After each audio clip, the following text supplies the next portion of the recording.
Hey, Pastor Johnny here from Venture Church in Riverside. I want to thank you for joining us this morning for Venture Online. You know, too often in our life, we find ourselves in this place where we go through a trial and we have trial after trial, but we find ourselves going through a trial and then we just kind of stop. And those trials, we tend to create within ourselves these false finish lines. We think, well, if I get through this one trial, then it's all going to be over. But understand this, that God has called us to be overcomers. He's called us to be overcomers, not in just one circumstance, but He wants us to continue to overcome until the dream that God's placed upon our life has come to pass. And that's what we're going to talk about this morning. We're going to talk about forsaking false finish lines and continuing to press forward. And we're going to go through the incredible story of Joseph's life as we look at fulfilling our dreams. I want to pray for you before we get started this morning. Let's bow our heads. Father, I pray right now, Lord, as we listen to this story of Joseph's life, Lord, as we look at the pits that he found himself in, Father, that we'll recognize, Lord, through every trial, through everything that we go through, Lord, that you have a plan and a purpose for our life. And Lord, even though we've come out of one pit,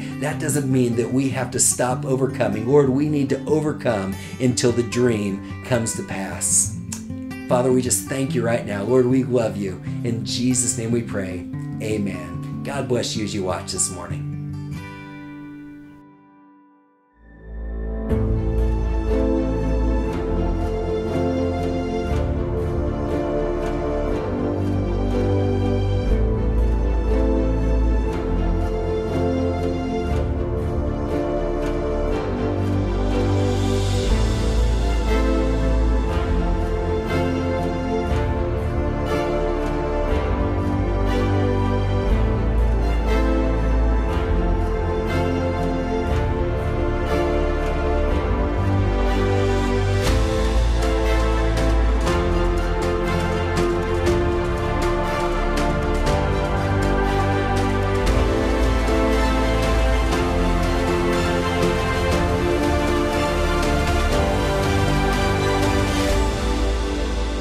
You know, most people start out in life with goals and destinations and dreams that they aspire to. But most of us are jarred by the fact that where we thought we were heading is not actually where we end up. You know, the good news is that God has a plan. But the bad news is sometimes it doesn't feel like it. You know, many of us have been in situations where we look at something in our lives and wonder, is God even aware? And is it possible right now that God doesn't know what's happening in my life? Now, here's the question we have to ask. Are we capable of going unnoticed by God? See, does our pain matter? Does our personal battle and our fight matter to God? I think that we all ask that question. I want you to hear Psalms 139, verse 16. It says this. It says, "You saw me before I was born. Every day of my life was recorded in your book. Every moment was laid out before a single day had passed." So the Bible tells us that there is a book written about our lives. And that book is a part of the framework of God's master plan in His kingdom. See, you're a part of God's story and your fight matters to Him.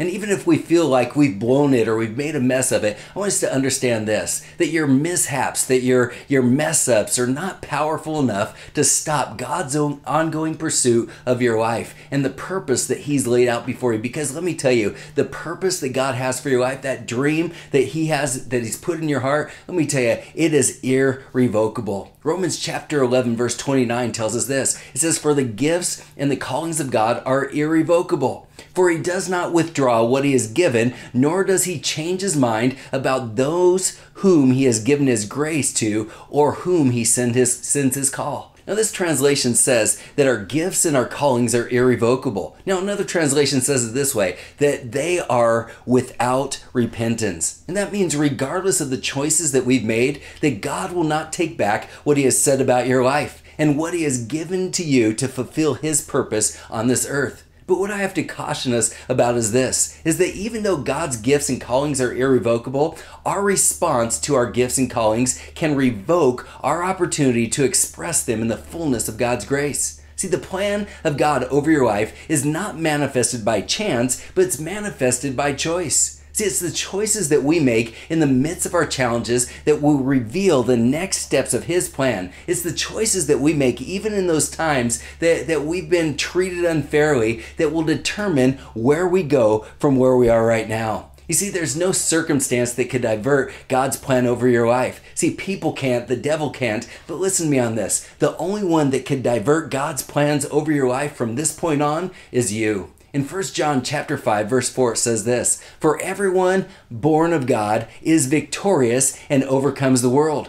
And this is the victory that has conquered and overcome the world, our continued, persistent faith in Jesus, the Son of God." God is working to build within His people an ability to live as overcomers, to be those who are presented with impossible odds, yet still experiencing personal breakthrough in their lives. But here's the problem. The resistance that comes against us seeks to keep us living as victims rather than overcomers. See, I believe this, that most people are really just one empowered decision away from everything changing in their life. But it's the victim mindset that will make sure that you never make that empowered decision. See, the truth is that usually the greatest killer of purpose in our lives is the idea that we're victims rather than victors. See, this victim mentality will cause us to see the rest of our lives not as victorious overcomers, but as prisoners to our circumstances. And usually what begins to happen is, instead of owning the role that we play in our own suffering, or instead of living in forgiveness to those that have sinned against us, we begin to point the fingers of blame at the people that made us this way, or the people that we perceive did something to us. See, victimization and self-pity are two of the greatest tools the enemy uses to wear us down in our life. See, when we carry this mindset of a victim into our future or into our circumstance, it removes our personal power to decide and to take action in our lives. See, we feel powerless and abandoned, not just by people, but sometimes even by God. See, if we're not careful, we can carry a story within our lives that wasn't the story that God gave us to carry. I want you to look at Romans and what Romans says about this. In Romans chapter 14, verse 12, it says this. It says, "So then, each of us will give an account of himself to God. No one will stand before God and say, 'I didn't because,' or 'I couldn't because.' See, there will be no excuses before the throne of God. Each one of us will have to give an account for him or herself. And here's another thought. As believers, when we stand before Christ, you will understand that those people and circumstance that we tend to blame in our life were placed there not for an excuse of why we couldn't, but a hurdle that we could jump over through our faith to show that we can through Christ. See, we must learn to take responsibility for our lives and take responsibility for the voices that we allow to dominate our thinking and dominate our lives. See, the voices you believe will determine the future that you experience. But let me ask you this question. What if we kick those negative mindsets out? What if we regain control of our ability to choose God's plan over our life? In Romans chapter 12, verse 2, it tells us this. It says, "Do not conform any longer to the patterns of this world, but be transformed by the renewing of your mind." What if we didn't conform, but instead in our minds, we were transformed from that victim thinking to overcoming thinking? I mean, what if we make a break from agreement with this victim mindset and are willing to step into the overcoming that's available to us in Christ? I want you to look at this incredible verse in 1 Corinthians chapter 2. It tells us this. "For who has known the mind and purpose of the Lord, so as to instruct him? But we have the mind of Christ, to be guided by his thoughts and purposes." A person that possesses the mind of Christ doesn't see their life as a problem, but as the answer. See, problems are negative and critical and judgmental. If your life is a problem, you'll eventually act like a problem. But if your life is the answer, you are positive and hopeful and life-giving. Answers slay fear and overcome anxiety in our life. Answers don't overemphasize what's happened to you, but what God wants to do through you. See, regardless of the pit that you find yourself in, when your life is an answer, you could believe that God has a plan even when it doesn't feel like it, and that the dreams and purpose that God has placed upon your heart will not go without being fulfilled. Now, the Bible tells us about the life of Joseph. If there's anyone that might have had the right to walk around feeling like a victim, it was Joseph. See, the dream that God had given Joseph sometimes felt more like a nightmare than a dream. But through it all, he had the perspective to understand that God was at work the whole time and that God had a plan for his life. See, in the midst of the turmoil of Joseph's life, the pits that he landed himself in, the delay of his dream, he never lost sight of God's work in his life. Let's give you some background into Joseph's life. Joseph stepped onto the stage of biblical history at the age of 17, working for his family's business with no clue of what his future really held for him. Joseph was born into an extremely dysfunctional family. His father Jacob was a trickster and deceiver from birth. Two of his brothers were mass murderers, and one had an affair with his father's wife. Another had an affair with his daughter-in-law. All right, if a reality show was made about Joseph's family, it probably wouldn't air during prime time. It was like a HBO special or something. But Joseph's family was a disaster waiting to happen. Let's look at the story in Genesis chapter 37. Let's start at verse 2. It says this: Joseph, a young man of 17, was tending the flock with his brothers, the sons of Bela and the sons of Zilpah, his father's wives, and brought their father a bad report about them. Now Joseph was always his father's favorite, and all of his brothers knew it and hated him for it. And to make matters worse, Joseph has these two dreams. Now in the first dream, Joseph saw his brothers bowing down to him as sheaves of grain. Now at the age of 17, Joseph didn't have the wisdom to keep it to himself. He told his brothers about the dream, and it says that they hated him even more. Joseph then had a second dream. This time, the sun and the moon and 11 stars bowed down to him. When he told his father about the second dream, his father rebuked him for thinking that one day that they would all bow down to him. Now Joseph's God-given dream fueled turmoil in his family, and his brothers plotted to kill him, the Bible tells us. One day when Joseph's father sent him to check on his brothers as they were tending the flock, his brothers saw Joseph coming, and they conspired against him, and they said this: "Here comes that dreamer," they said to each other. "Come now, let's kill him and throw him into one of these cisterns and say that a ferocious animal devoured him. Then we'll see what comes of his dreams." Now I want us to understand this, that our enemy will always conspire against us to try to get us to question God's plan over our lives. See, Joseph's brothers threw him into the pit to die. They took his coat away. They tore it up and stained it with animal's blood to convince his father that he had been devoured by wild beasts. Now I want to just think about our lives for a minute. The enemy will always try to come in and try to wipe out the plan of God in our life. When trials come against us and we have battles that we're going through and we're trying to overcome things and we don't seem to see God's plan in the midst of those things, let me tell you, the enemy will always conspire against us. He will try to stop the plan of God in our life. Now let's read on with the story. It says, Judah, who is Joseph's brother, said to the other brothers, "What will we gain if we kill our brother and cover up his blood? Come, let us sell him to the Ishmaelites and not lay hands on him. After all, he is our brother, our own flesh and blood." His brothers agreed. So when the Midianite merchants came by, his brothers pulled Joseph up out of the cistern and sold him for 20 shekels of silver to the Ishmaelites, who took him to Egypt. I want us to get a picture of this. His brother Judah said, "If we let him rot in a pit, it will not profit us. Let us make some money and sell him as a slave." See, it might be hard to understand the severity of what his brothers did, but in biblical times, a man's son carried his name and inherited all that he had. See, Joseph's brother kept him from ever receiving his father's name or his inheritance. They blotted his name out completely and stripped him of his identity. See, when a person was sold as a slave to another country, he remained a slave until he died. The woman he married and his children, they would all be slaves. What Joseph's brother did to him was evil and cruel. Joseph was victimized by his own family. See, it might seem as if he would never see his father again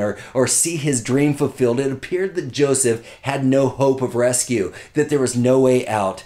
So what happens? In Genesis 39, verse 1 through 4, it says this: "Now Joseph had been taken down to Egypt. Potiphar, an Egyptian, who was one of Pharaoh's officials, the captain of the guard, bought him from the Ishmaelites who had taken him there." Verse 2, "The Lord was with Joseph so that he prospered, and he lived in the house of the Egyptian master. When his master saw that the Lord was with him and that the Lord had given him success in everything he did, Joseph found favor in his eyes and became his attendant. Potiphar put him in charge of his household, and he entrusted in his care everything he owned."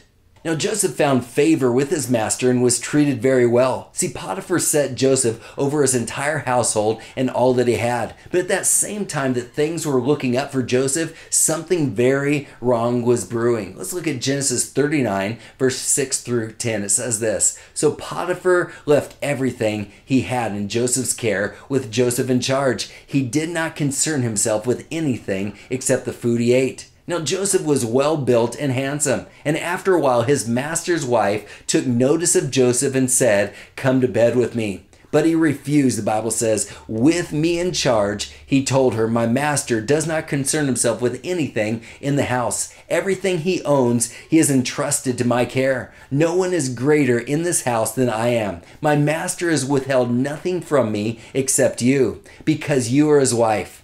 How then could I do such a wicked thing and sin against God?" And even though she spoke to Joseph day after day, he refused to go to bed with her or even be with her.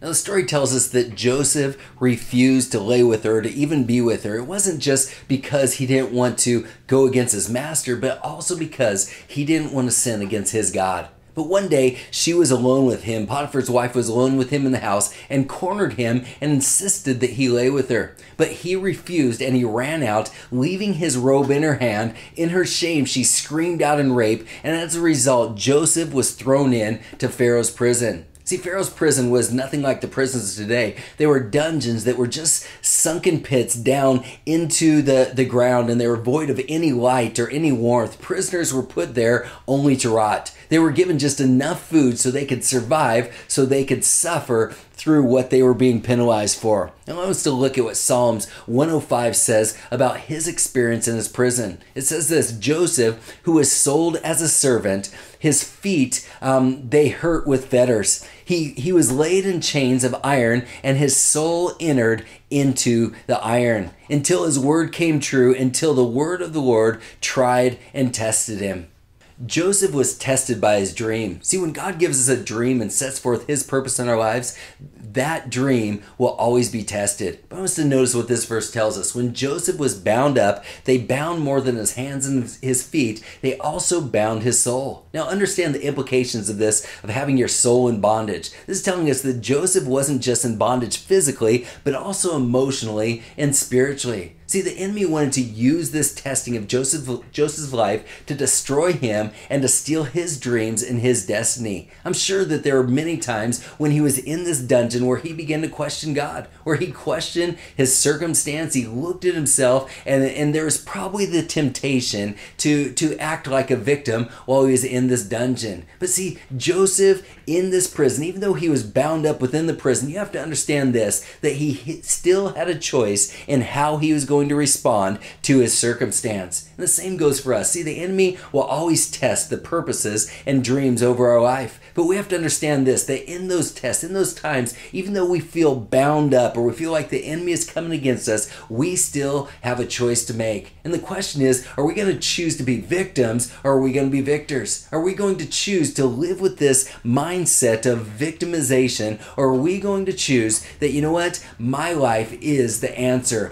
I'm going to live for Christ. I'm going to trust him. And I know that even though this trial is coming against me to test my dream and to test my life, I'm going to trust God, and I'm going to live as an overcomer. See, this is the choice that Joseph had to make. So let's look at Genesis chapter 40, and we're going to also look at 41 of the next part of Joseph's story. It says this: Sometime later, the cupbearer and baker of the king of Egypt offended their master, the king of Egypt. Pharaoh was angry with his two officials, the chief cupbearer and the chief baker, and put them in custody in the house of the captain of the guard, in the same prison where Joseph was confined. The captain of the guard assigned them to Joseph, and he attended to them.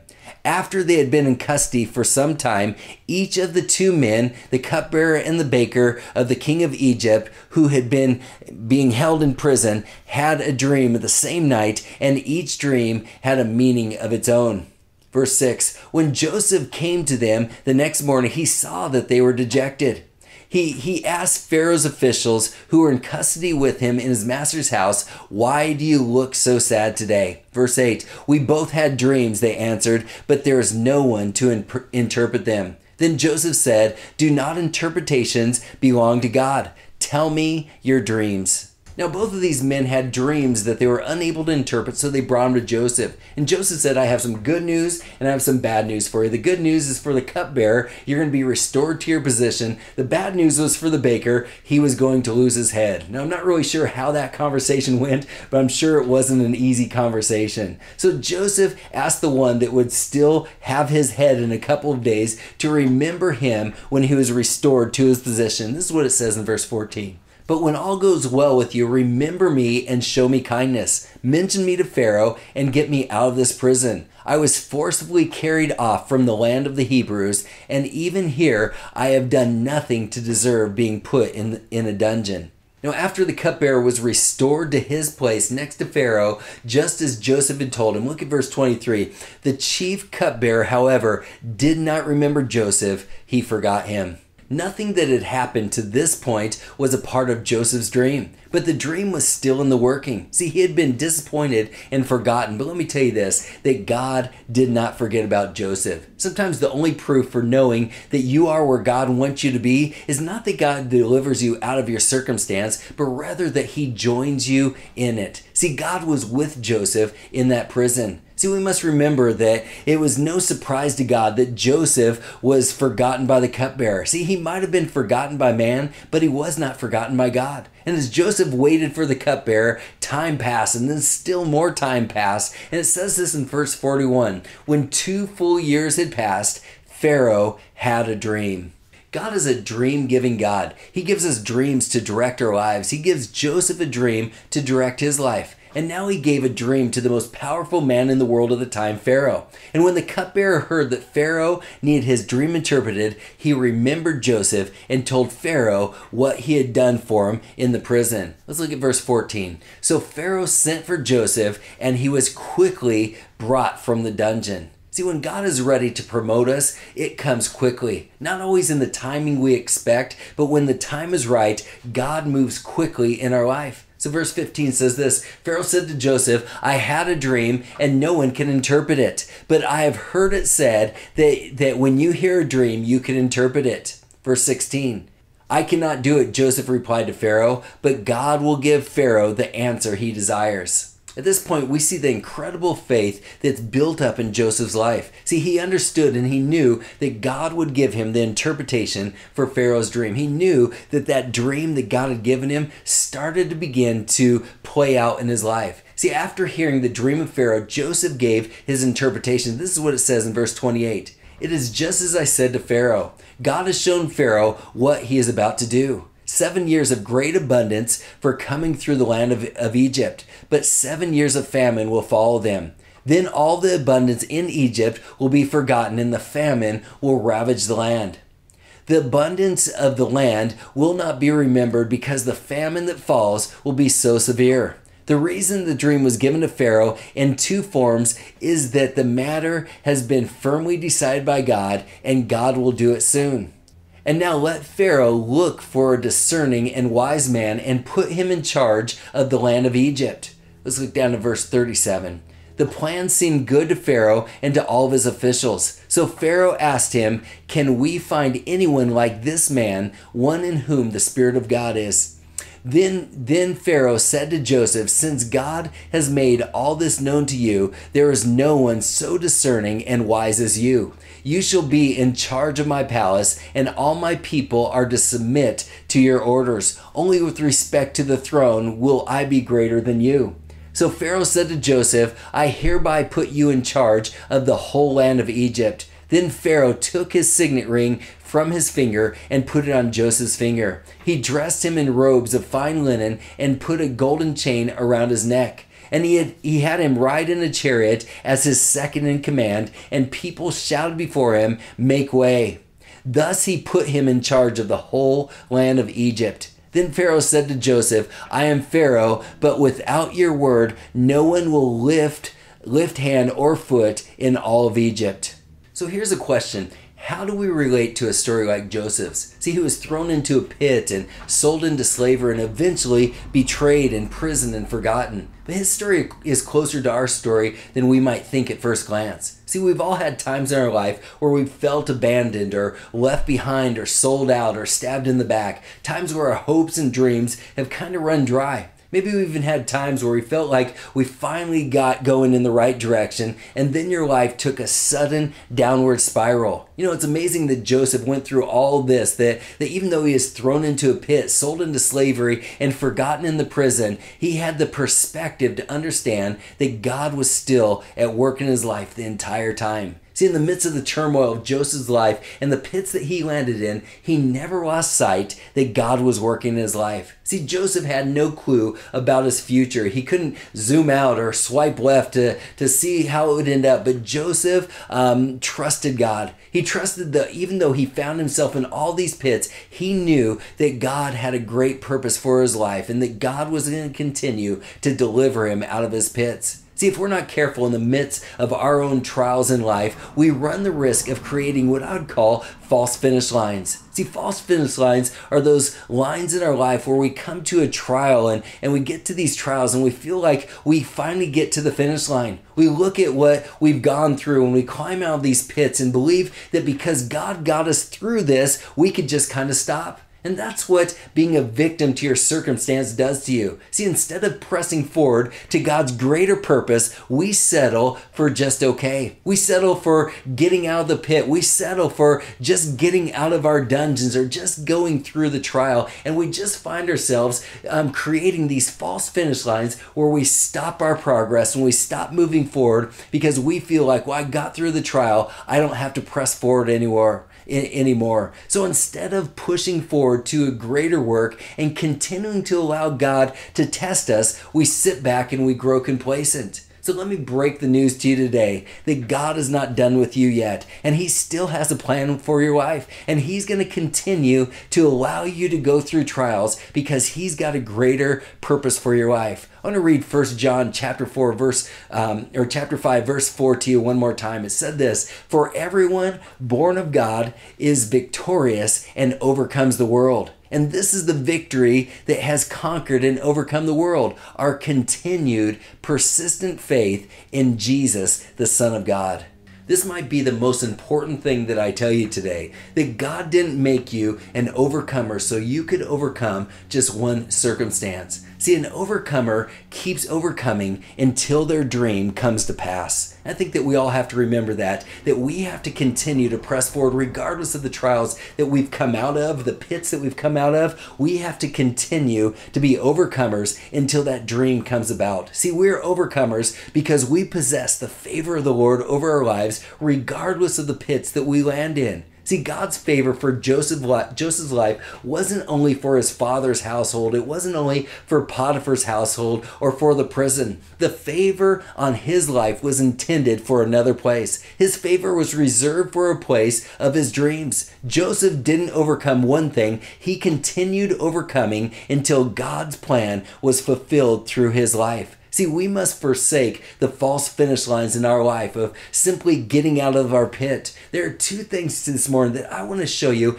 How can we begin to forsake these false finish lines? How can we continue to overcome and not stop overcoming until our dream comes about? See, God has a great purpose and a great plan for your life. But if we think that we just need to overcome one obstacle or get out of one pit, let me tell you this, that we are mistaken. We have to come to a place of saying, you know what, I'm going to forsake the false finish lines in my life, and I'm going to continue to press forward until I see victory in my life, until I see God's dream over my life come to pass. So let me give you two things of how we could begin to be overcomers, and we could continue to overcome until God's dream comes to pass in our life. The first thing is this, is that we must get over what is over. One of the greatest tactics that hell uses against the people of great potential and promise is to imprison them in the dungeon of bitterness and unforgiveness because of their circumstances or because of the trials that they've been facing in their life. See, people who are dominated and controlled by bitterness will never achieve the potential for their future because they're caught up in the nightmare of their past. See, bitterness is the ultimate dream kill in our life. It requires you to spend your time, your energy, and your mental power maintaining grudges and nursing your past wounds rather than pressing forward into God's purpose for your life. See, when we're dominated and controlled by bitterness, we tend to blame others of where we are instead of pressing forward towards what God or where God wants us to be. See, there's a great barrenness in bitterness and unforgiveness. They will rob you of your potential and they will steal your dreams. See, usually bitterness is the result of our wounds and our hurts in our life. And when not dealt with through godly behavior and repentance, offenses begin to grow in our hearts and in our lives. See, when offense is cultivated, it feeds a root of bitterness in our hearts. Offenses are the tools of the devil. He uses them to hold us captive and bring destruction into our relationships, into our lives, in every area of our life. And it causes us to forsake the dream that God has over our life. See, the enemy's role is to keep us offended by cloaking our offenses in pride and a critical spirit. See, too often in our lives, we find ourselves in this place where we feel like we've been mistreated or misjudged. Therefore, we feel like our behavior is justified. So what do? We begin to hold back forgiveness from people. We allow ourselves to come into this place where the true condition of our heart is hidden from us. But let me tell you the truth this morning, that when we allow bitterness and unforgiveness to rest in our heart, it might be hidden from us, but the truth is that it's not hidden from God. And here's the principle that we should all live by. We cannot allow sin or perceived sin against us to create sin within us. Look at what Romans 12:17 says. It says, "Do not repay anyone evil for evil." Our response to sin against us or perceived sin against us will determine our future in our relationship with others, our relationship with God, and potentially the fulfilling of our dreams and the purpose that God has for our life. Jesus said this to his disciples, "It is impossible that no offenses should come, but woe to him through whom they do come." Now, the word offenses in this verse refers to the part of a trap in which bait is attached. It signifies laying a trap in someone's way. So in 2 Timothy 2, verse 25 through 26 says this. It says, "In humility, correcting those who are in opposition, if God perhaps will grant them repentance so that they may know the truth, and that they may come to their senses and escape the snare of the devil, having been taken captive by him to do his will." Offenses that lead to bitterness are the bait and snare of the enemy that he uses to fulfill his will through our lives. See, well, let me ask you this. What bait or circumstance does the enemy use on you to entice you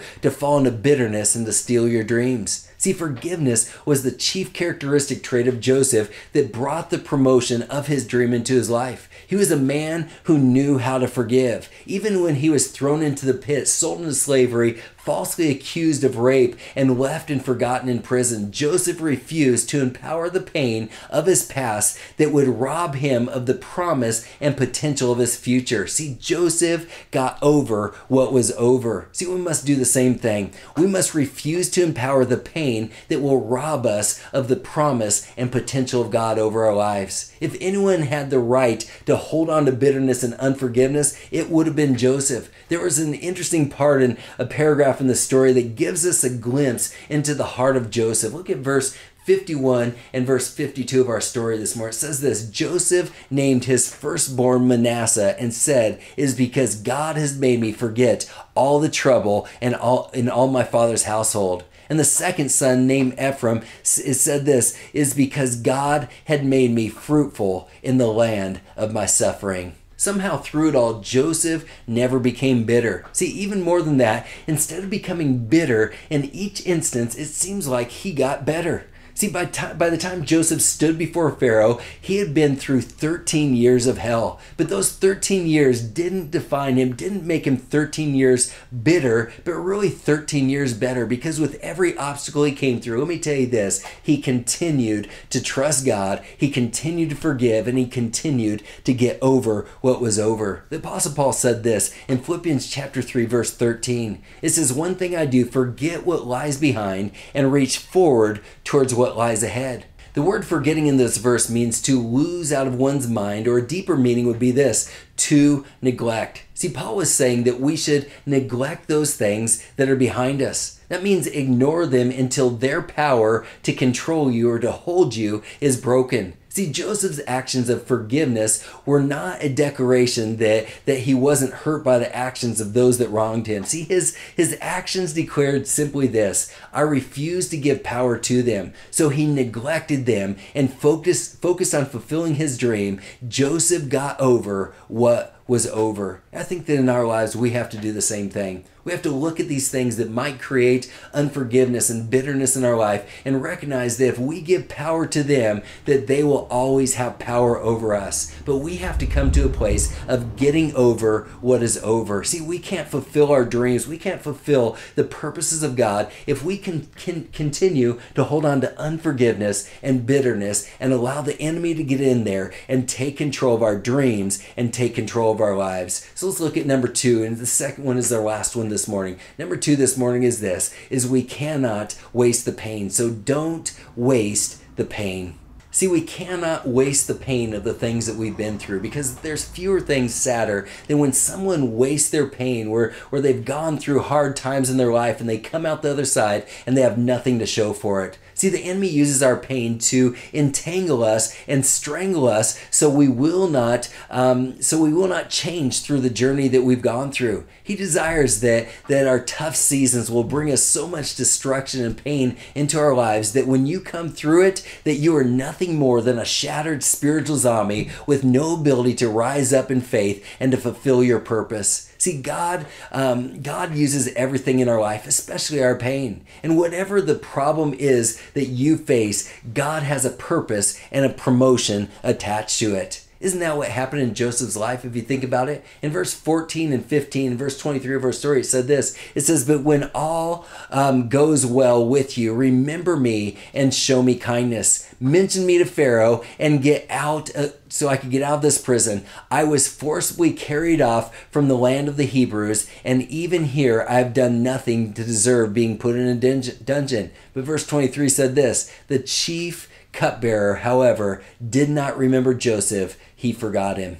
Joseph had the pain of rejection, the pain of betrayal, the pain of loneliness. He was misunderstood and falsely accused. He was in bondage and forgotten. But through it all, Joseph didn't waste the pain. In everything he experienced, God had a plan for his promotion. And the same goes for you today. Regardless of the hard times that you're going through, there is purpose in the pain. And God has a plan for your life, a plan to bring promotion into your life. But we must refuse to walk through the pain and come out the other side without seeing change happen in our life. See, God wants us to look at our lives and ask ourselves, have we wasted the pain? Have we come through the hard times? Have we come through our trials and not learned from those trials? See, it's not so much about what's happening to you. It's more so what is not happening in you during these seasons of your life. If you find yourself back in the same old pit time and time again, you have to question, what is it that I'm not learning in this season? Because God always has a plan for every season of your life. And if you find yourself in a pit and you feel like you're wasting the pain, you have to begin to come before God and say, God,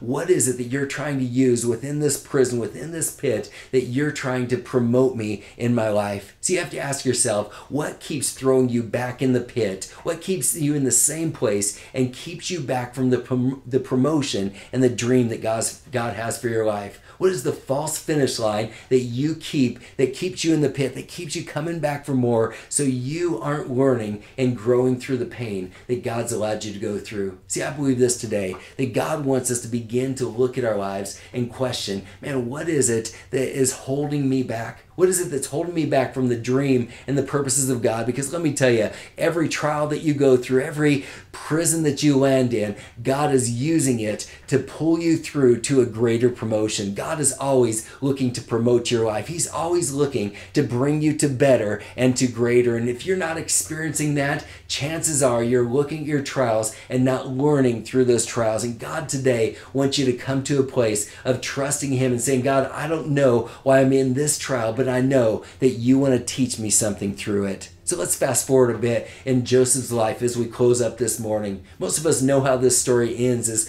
God raised up Joseph in prominence and he saved the people of a great famine, including his entire family. When his dream was fulfilled and his brothers came, they bowed before him. Joseph was a man free of any offenses. And let me tell you this, he was not a victim to his circumstance. See, God used him to save all of Egypt from this famine, that during that time of famine, there was a great blessing, but Joseph held back food and he stored up food and he did the wise thing. So once they came to that place where the great famine came, Joseph saved the entire land of Egypt. And his own family came and they bowed down to him. And this is what Joseph said to them. Joseph said to them, meaning his family, "Do not be afraid. Am I in the place of God? You intended to harm me, but God intended it for my good to accomplish what is now being done to the saving of many lives." There's a theme that runs through the story of Joseph's life, that in the midst of every tragedy, the Bible says that God was with him. See, Joseph's brothers tried hard to destroy the dream that God gave him. They threw him into a pit and then they sold him into slavery. They thought that they had ended it for Joseph, and Joseph had every reason to think that his brothers were to blame for his misfortunes. But look at what the psalmist said to him in Psalms chapter 105, verse 16 through 17. God called for a famine upon the land of Egypt. He cut off every source of bread. He sent a man before them, Joseph, who was sold as a slave. So let me ask you this simple question. Who sent Joseph to Egypt? Was it his brothers or was it God? See, we could clearly see that it was God who sent him. See, as Joseph plainly said to his brothers, "It was not you who sent me." See, nothing the brothers did could cancel God's choice. Nothing that they tried to do or anybody tried to do to Joseph's life could cancel God's plan over their life. See, there's no circumstance that could divert God's plan over your life. See, people can't. The devil can't. The only one that could divert God's plan over your life at this point is you. See, if we stop going, if we allow these false finish lines to stop us, let me tell you this, that we will not fulfill our dreams. We won't find ourselves in that place that God wants us to be. But if we trust him and know that he's allowed us to go through these circumstances, so we could learn from him, so we could grow through them, let me tell you this, we will continue to live not as the problem in life, but as the answer. We'll begin to look at our circumstance, look at our situations, and we will continue to overcome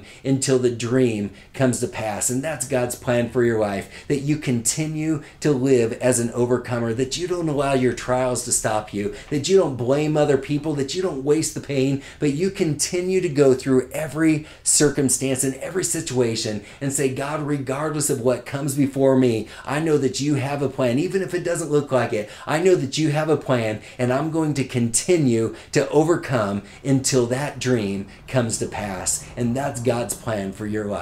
Let me pray for you today. Father, I pray right now, Lord, that we will live as overcomers. Lord, that we will live as those that look at our trials and look at the obstacles that we face. And Lord, that we won't live as victims, but Lord, that we will be victors for your kingdom. Lord, that we will stand up, that we will trust you, Father. And Lord, even if it doesn't look like the dream is coming about, Father, we will press forward. And Lord, you'll bring us through every pit. Lord, we will forsake every false finish line until that dream comes to pass. Father, I pray for just divine intervention in people's lives today. Lord, as they continue to go through their trials, as they continue to go through this place where they have to forgive, where they can't allow themselves to grow better, Father, that you will help them today, Father, to grow through every trial and to be promoted and to fulfill the purpose that you have upon their life. Lord, we give you honor today.